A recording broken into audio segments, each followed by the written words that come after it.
Bonjour à tous. Aujourd'hui, on va voir les sous-réseaux et la calculette IP qui va être pratique pour paramétrer ces sous-réseaux qui est donc intégré au logiciel. Voilà. Alors, on commence par un petit réseau sans envergure, on va dire, avec 3 postes, un switch. Et ces 3 postes, en fait, sont déjà paramétrés au niveau IP, du moins très partiellement. Donc déjà, on va commencer par montrer un petit peu les adresses IP de ces postes. Donc on va afficher toutes les adresses IP. Et on va même afficher le masque CDR, c'est-à-dire en notation très courte, l'équivalence du masque qu'on a 255, 255, 255.0 pour chacun. Voilà. Alors, on va quand même vérifier qu'on peut envoyer un ping de l'un vers l'autre. Déjà, on va faire ça. Voilà. On va accélérer un petit peu, comme ça ne prendra pas trop de temps. Voilà. Donc ça fonctionne très bien. Donc ensuite, on va faire en sorte d'imaginer la situation suivante. On a cette salle 1 qui va non pas contenir évidemment comme je l'ai fait là 3 postes, mais on va dire une vingtaine de postes par exemple. Et on va imaginer qu'on a une deuxième salle similaire, en tout cas pas identique forcément, mais similaire à mettre en place. Voilà. Et donc cette salle on va la numéroter 2. Voilà. Et qu'est-ce qu'on va faire? On va commencer déjà par changer l'adresse des postes. On va les numéroter non pas 1, 2, 3, mais aussi 4, 5, 6 par exemple. Voilà. Donc 4. Ça ici, 4, 5, 6.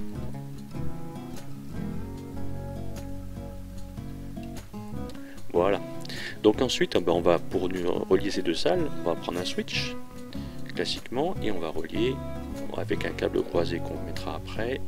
Donc pour ce switch ici, un câble croisé, je vais y arriver, voilà, un câble croisé. Voilà. Donc ensuite, qu'est-ce qui va se passer? On va avoir besoin dans cette salle-là d'envoyer des paquets, mais aussi parfois il va y avoir des échanges qui vont être un petit peu, on va envoyer une trame pour simplifier, mais des échanges qu'on appelle de type broadcast, c'est-à-dire où les destinataires et l'ensemble des postes connectés.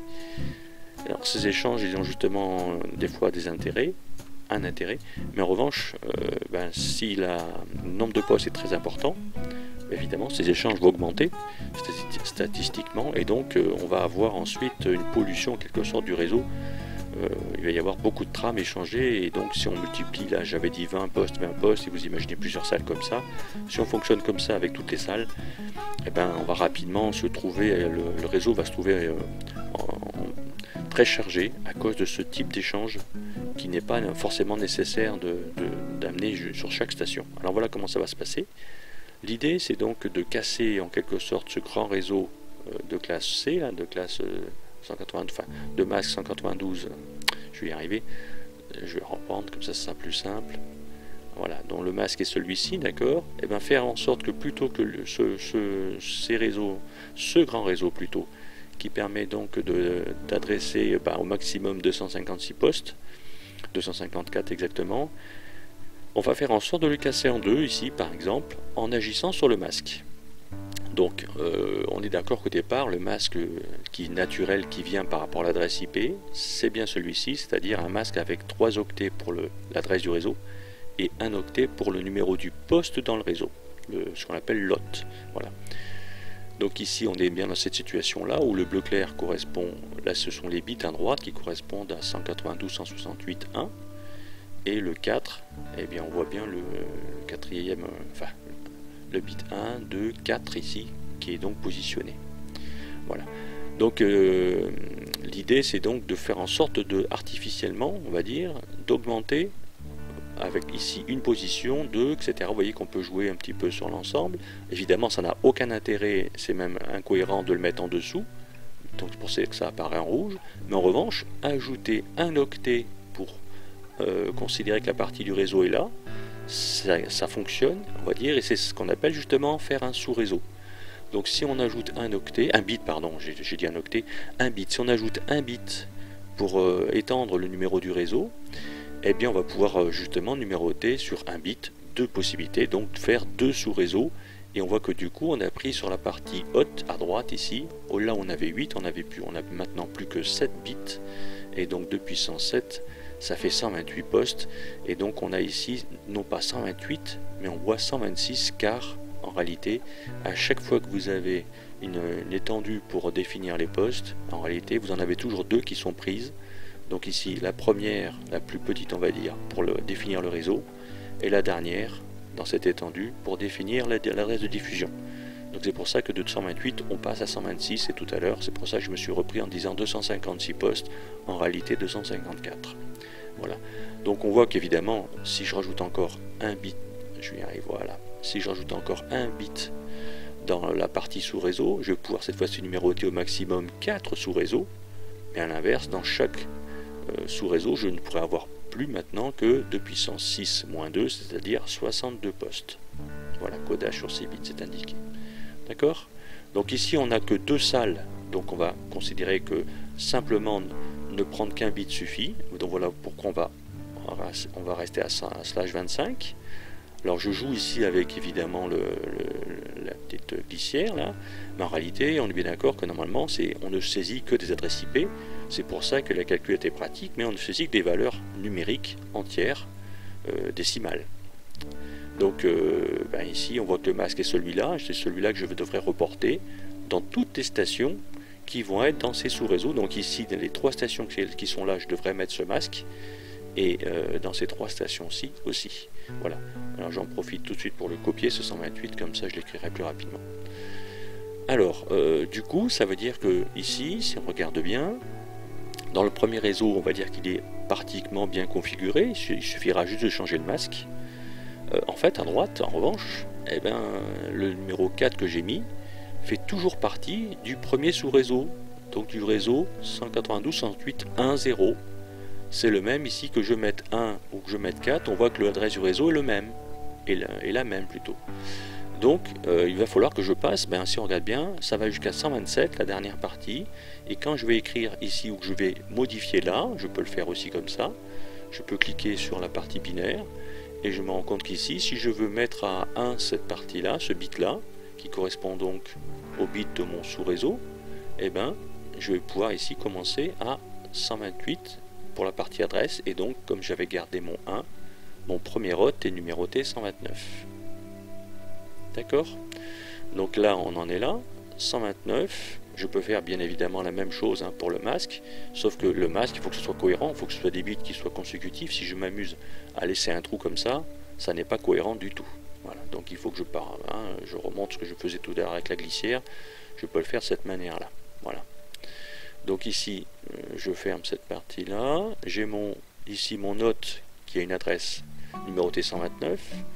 Je suis bien dans la plage 128.255 et j'ai bien mon premier hôte disponible qui commence en 129. C'est cohérent par rapport à ma façon de noter mes hôtes. Voilà. Je valide et donc vous voyez que ici je suis à 129. Vous voyez qu'ici l'adresse CIDR, le masque CIDR plutôt, a changé. Et bien ici je vais continuer avec 130. Voilà, je vais donc avoir mon masque ici 128 et je continue comme ça. Je vais faire mes 3 stations 131, mon masque, et je vais faire la même chose à gauche, simplement j'ai juste le masque à changer. Voilà, je fais ça 2 fois. À partir de là, je serai cohérent au niveau IP. Est-ce que ça va changer pour autant ma trame de diffusion? Bien sûr que non, parce que ma trame de diffusion, telle que je l'ai lancée tout à l'heure, elle se fiche complètement de la partie IP. Elle ne fonctionne pas sur cette couche-là. Elle fonctionne sur la partie adresse MAC. Donc ça, si j'envoie à tout le monde, ça va toujours, bien évidemment, arroser l'ensemble des stations. Voilà. Donc en réalité, il faut que je fasse autrement. Il faut que pour relier mes 2 réseaux IP, déjà on va voir une chose, ça va se voir ici aussi. Quand je veux envoyer un paquet par exemple, et que je veux prendre une station en face, je n'ai pas de route disponible, parce qu'il s'aperçoit bien que je change de réseau du fait du masque. Et malheureusement, pour changer de réseau, il lui faut 2 choses. Il lui faut une passerelle qui n'est pas définie, et cette passerelle doit aller vers un routeur en bas, et non pas un commutateur comme j'ai pour l'instant. Donc effectivement, il y a un problème de matériel du coup maintenant, mais c'est normal. Donc voilà, en tout cas j'ai fait la partie adresse, IP et masque. Il faut que j'enlève donc mon commutateur, je mette un routeur entre les deux, qui va permettre de relier ces deux réseaux IP. Soit je mets encore une fois un routeur comme ceci, soit je mets une station à laquelle j'ajoute deux cartes et que je paramètre de la même manière. Donc ici on va paramétrer cette carte là avant de la relier, ça sera plus simple. On va donc la paramétrer 192.168.1 et là j'ai envie de dire je prends un numéro dans la plage de ce réseau là, donc je vais prendre celui en séquence. J'aurais pu prendre le dernier, et il faut là encore que je garde le même sous-réseau, le même masque du moins, pour être cohérent, pour que cette partie-là fonctionne exactement de manière similaire dans le réseau IP qui lui est associé. Voilà, de manière cohérente. Donc maintenant que j'ai cette carte, je peux la relier. Ça va fonctionner sans problème. Je vais prendre celle de l'extrémité ici, ça sera plus facile. Et ici l'adresse IP 192.168.1 et là je commence à 132, c'est l'adresse disponible avec le masque augmenté de 128 à la fin. Voilà, je valide, je vais relier mon commutateur à cette carte là du routeur et à partir de là, qu'est-ce qui manque encore? Il manque, maintenant j'ai relié physiquement mes deux réseaux. Au niveau routeur, il y a tout ce qu'il faut, mais au niveau de chaque station, si je regarde ce que j'ai fait tout à l'heure et que j'envoie un paquet, c'est pas mieux parce que j'ai pas défini la passerelle, donc il faut que je le fasse. Voilà. Donc je vais le faire ici, en double-cliquant, je prends la carte de gauche, et je vais faire ça si je veux être cohérent avec l'ensemble des stations. Voilà. Alors ça fait manipuler un petit peu évidemment, donc c'est pour ça que si on a un DHCP, c'est plus pratique. Ça permet de faire cette manipulation qu'une seule fois sur le serveur et de la reproduire sur les stations ensuite. Voilà, donc là, voilà, j'ai défini. Oui, j'ai fait une bêtise, c'est ici qu'il faut que je sois. Voilà. Voilà. Donc maintenant, on va faire en sorte d'envoyer un paquet, comme tout à l'heure, sur l'adresse d'en face. On voit que cette fois-ci, le pas de route a disparu. Et donc, je peux tenter. Et ça, on va dire que là, à partir de là, on se rend compte que ça fonctionne comme on a fait dans d'autres TP, on va dire, où on avait deux réseaux IP qui passaient par un routeur pour les faire communiquer. Et puis on a bien sûr les avantages que j'évoquais tout à l'heure, c'est-à-dire si j'envoie ici une adresse de diffusion, et bien ça reste dans cette partie IP, ça ne traverse pas le routeur évidemment. Voilà, donc on se rend compte ici de l'intérêt que ça a procuré de faire un sous-réseau, enfin deux sous-réseaux en l'occurrence, et ce qu'il faut se rappeler c'est simplement la manipulation qu'on a faite ici à travers la calculatrice. On peut donc le généraliser en faisant non pas deux sous-réseaux, mais 2 bits pour le sous-réseau, c'est-à-dire au maximum 4 sous-réseaux. Donc ici, étant entendu que si j'avais fait U3 salles interconnectées, eh bien il aurait fallu 2 bits, puisque j'ai pas le moyen d'avoir 3 directement, je n'aurais réservé 4 avec 2 bits, et j'aurais donc eu un sous-réseau d'inutilisé. Voilà, etc., etc.